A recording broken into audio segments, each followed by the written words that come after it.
आप सभी को नमस्कार। मैं हूं दिव्या। ब्राह्मण शिरोमणि की श्रृंखला में आज हम बात करेंगे एक ऐसे कुल दीपक के बारे में जिसका नाम इतिहास ने भारत की आजादी की लड़ाई में उतना नहीं उभारा जितना वो हकदार था। वो नाम है नारायण सुब्बाराव हार्दिकर। कर्नाटक के धारवाड़ जिले में 7 मई 1889 को एक ब्राह्मण परिवार में जन्मे हार्दिकर बचपन से ही सेवा, अनुशासन और राष्ट्रभक्ति के संस्कार लेकर बड़े हुए।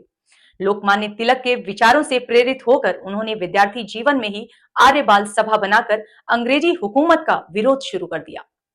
1913 में वे अमेरिका गए, मिशिगन यूनिवर्सिटी से पढ़ाई की और वहां लाला लाजपत राय के साथ इंडियन लीग ऑफ अमेरिका में काम किया। वहीं उन्होंने ठान लिया, भारत की आजादी के लिए भाषण नहीं, अनुशासनबद्ध स्वयंसेवकों की सेना चाहिए। भारत लौटकर 1923 में नागपुर के ध्वज सत्याग्रह के बाद उन्होंने बनाया हिंदुस्तान सेवा दल, एक ऐसा संगठन जो राजनीति से ऊपर उठकर देश की सेवा के लिए समर्पित था। लेकिन जब संगठन बढ़ने लगा तो कांग्रेस का नेतृत्व असहज हो गया। एक ब्राह्मण द्वारा बनाया गया आत्मनिर्भर और राष्ट्रवादी संगठन कांग्रेस को असुविधाजनक लगने लगा। 1931 में कांग्रेस कार्य समिति ने इसका नाम बदलकर कांग्रेस सेवा दल कर दिया। जिस संगठन का जन्म राष्ट्र सेवा के लिए हुआ था उसे कांग्रेस ने अपनी राजनीति की सेवा में झोंक दिया।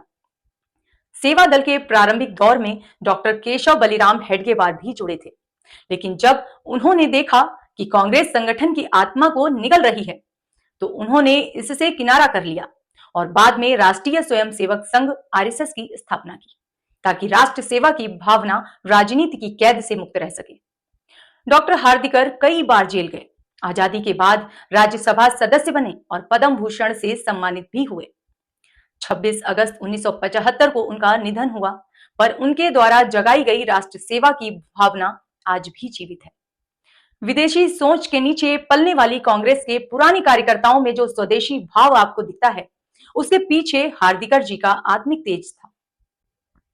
एक ब्राह्मण ने जो संगठन देश के लिए बनाया था, कांग्रेस ने उसे अपने लिए इस्तेमाल कर लिया और यही थी डॉक्टर नारायण सुब्बाराव हार्दिकर की सबसे बड़ी त्रासदी, पर साथ ही उनका सबसे बड़ा गौरव भी। तो फिर मिलेंगे जल्द ही ब्राह्मण कुल के किसी अन्य दीपक के साथ। तब तक आप स्वस्थ रहें, खूब खुश रहें। जय श्री राम, वंदे मातरम।